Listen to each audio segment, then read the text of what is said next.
Sometimes, the people who give their all in silence are the ones who deserve the loudest applause. If you believe that too, hit that like button right now, because this story will remind you that kindness, love, and hard work never go unnoticed. It was almost midnight when Daniel parked his old, dented car outside an apartment building. His eyes were heavy, his back ached, and his hands were calloused from a long day. The glowing sign on the roof of his car read Tony's Pizza. He took a deep breath before grabbing the warm pizza box and stepping out into the cold air. His jacket was thin, and the wind bit through it, but he didn't mind, because every delivery meant one thing: another dollar toward his daughter's school fees. Daniel was a single dad, raising his 8-year-old daughter, Lily, on his own since his wife passed away 3 years ago.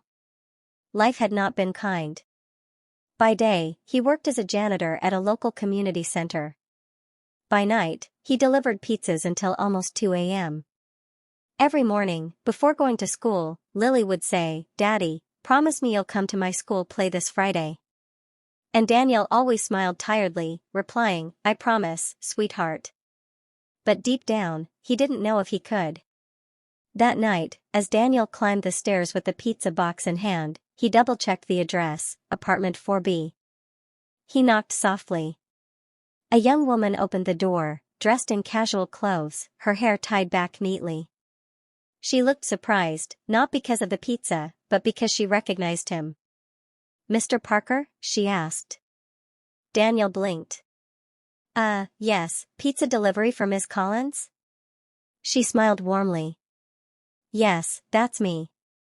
"But, aren't you Lily's dad?" It took Daniel a second to realize who she was, Ms. Collins, Lily's homeroom teacher. He froze, feeling embarrassed. His face flushed red as he lowered his cap. "Oh. Yes, I am," he stammered.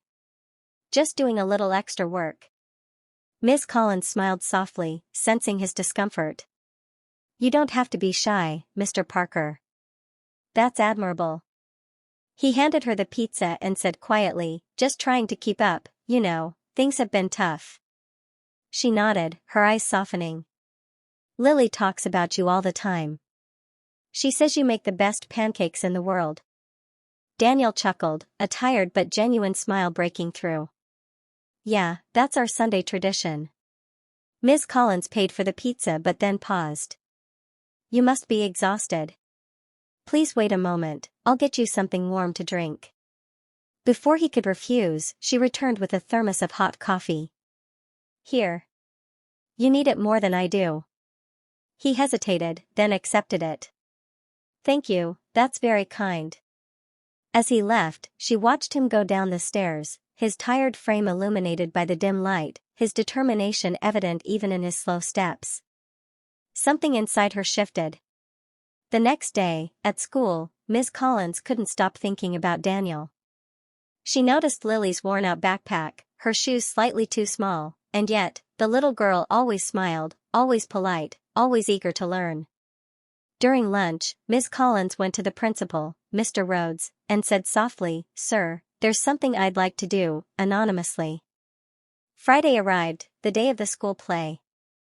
Lily had been practicing for weeks. Her dad had promised to come, but that evening, his pizza deliveries were non-stop. By 7 p.m., it started raining heavily. He had one more delivery left before he could head to the school. Soaked, exhausted, he ran back to his car, started the engine, and whispered, "Please don't let me be late." When he finally arrived at the school, the play had already started.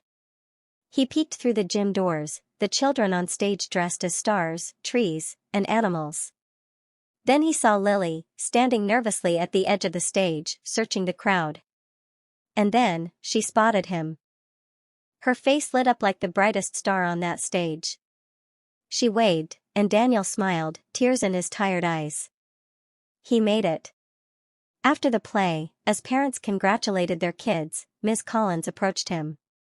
"Mr. Parker," she said softly, "you should be very proud." Lily did wonderfully. "I am," he replied, his voice thick with emotion. "She's my whole world." Miss Collins smiled and handed him an envelope. "This is for you." Consider it a thank you from the school. He looked confused. For what? She just smiled. Open it when you get home. That night, after tucking Lily into bed, Danielle opened the envelope. Inside was a letter and a check, enough to pay off Lily's school fees for the year. The letter read, Mr. Parker. Your dedication as a father is the greatest lesson a teacher could ever witness. You inspire not just Lily, but everyone around you. Please accept this small gift, not as charity, but as appreciation for your strength. Sincerely, a friend who believes in you. Daniel sat there, tears streaming down his face. For the first time in years, he didn't feel alone. Someone had seen his struggle, and cared. He looked toward Lily's room and whispered, maybe good people still exist after all. The next morning, Lily ran to her dad holding a drawing she made for school. It showed her and her dad standing beside a pizza box, with hearts all around it. She grinned, Daddy, my teacher said we should draw our hero. I drew you. Daniel hugged her tight, his heart full. He didn't have much, but he had everything that truly mattered.